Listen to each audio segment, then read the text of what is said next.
తపోకాల ధ్యానాంశములు. తపస్సు కాల 2వ ఆదివారం. మహిమ మరియు రూపాంతరము. ఆయన వారి ఎదుట రూపాంతరము పొందెను. ఆయన వస్త్రములు హిమము కంటే తెల్లగా ప్రకాశించెను. యేసు తన శ్రమలకు ముందు శిష్యులకు తన మహిమను చూపారు. ఎందుకంటే శిలువ మరణం చూసి వారు నిరాశ చెందకూడదని. మన జీవితంలో కూడా కష్టాలు వచ్చినప్పుడు రేపటి పునరుత్థాన మహిమను మనం గుర్తించుకోవాలి. ప్రార్థన మన ముఖ కవలికలను మాత్రమే కాదు, మన స్వభావాన్ని మార్చాలి.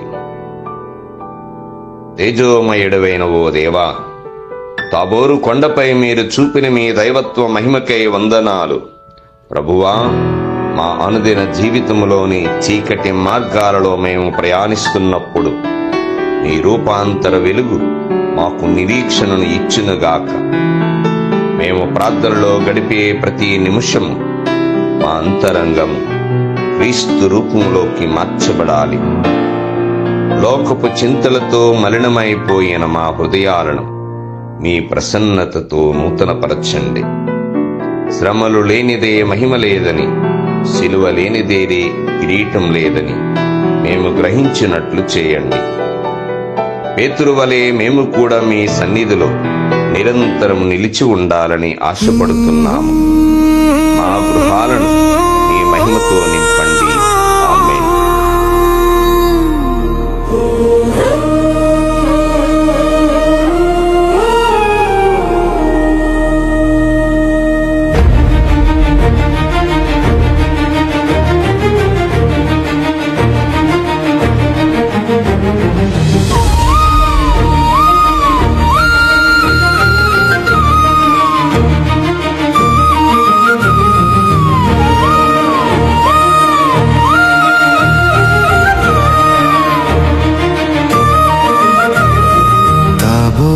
కొండపైన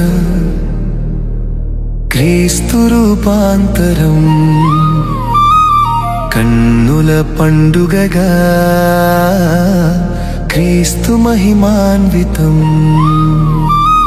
సూర్యుని మించిన తేజస్సుతో వెలిగెను యేసయ్య ముఖం, మంచును మించిన తెలుపుతో మెరిసెను నీ రూపం. తాబోరు కొండపైన స్వామి రూపాంతరం.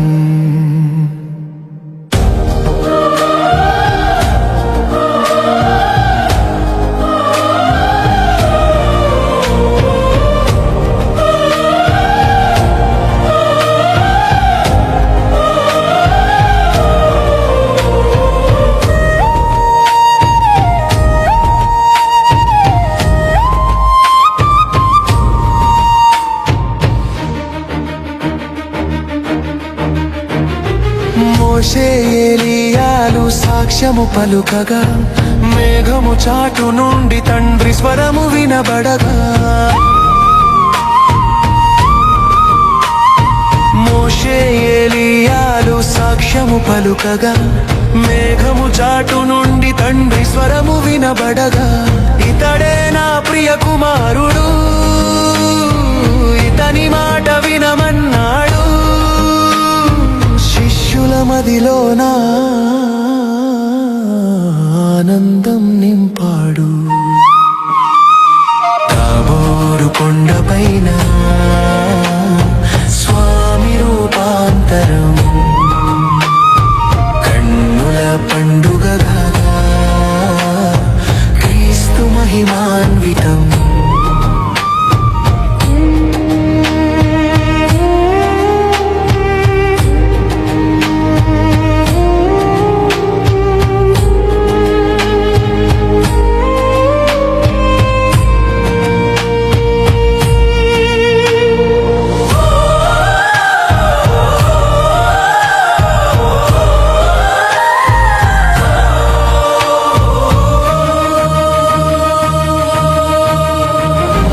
యేసయ్య మహిమను చూసి మా పాపం కడగాలి